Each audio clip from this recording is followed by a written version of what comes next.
தரமான பிஓபிஎஃப் சிஸ்டனை கேட்டு வாங்குங்க. தரமான பிஓபிஎஃப் ஜெஸ்டா. தரமான பிஓபிஎஃப் ஜெஸ்டா. தேநீரின் உன்னத கிளை. நபர் ஒருவரின் மூக்கை கடித்ததாக கூறப்படும் எதிர்க்கட்சியின் முன்னாள் துஷார ஹேமசந்திர கைது செய்யப்பட்டு நீதிமன்றத்தில் ஆஜர்படுத்தப்பட்டதன் பின்னர் பிணையில் விடுவிக்கப்பட்டுள்ளார். அத்தனகல பகுதியில் நேற்றிரவு இடம்பெற்ற நிகழ்வொன்றில் ஏற்பட்ட வாய் தர்க்கம் வலுவடைந்ததை அடுத்து இந்த சம்பவம் நேர்ந்துள்ளதாக போலீசார் தெரிவித்தனர்.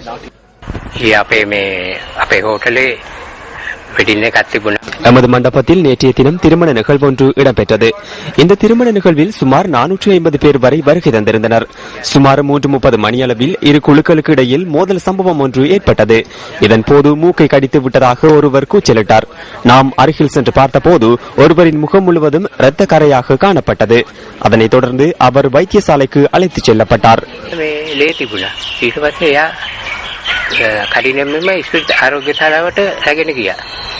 மூக்கு கடிக்கப்பட்டதாக கூறப்படும் நபர் வத்துப்பிட்டிவல வைத்தியசாலையில் அனுமதிக்கப்பட்டுள்ளதுடன் சந்தேக நபர் இன்று அதிகாலை நித்தம்புவ போலீசாரினால் கைது செய்யப்பட்டிருந்தார். கைது செய்யப்பட்ட சந்தேக நபர் நீதிமன்றத்தில் ஆஜர்படுத்தப்பட்டதை அடுத்து 5 லட்சம் ரூபாய் சரீர பிணையில் விடுவிக்கப்பட்டுள்ளார். பிணை தொகை செலுத்தப்படும் வரை சந்தேக நபர் போலீஸ் பாதுகாப்பின் கீழ் வத்துப்பிட்டிவல வைத்தியசாலையில் அனுமதிக்கப்பட்டுள்ளார்.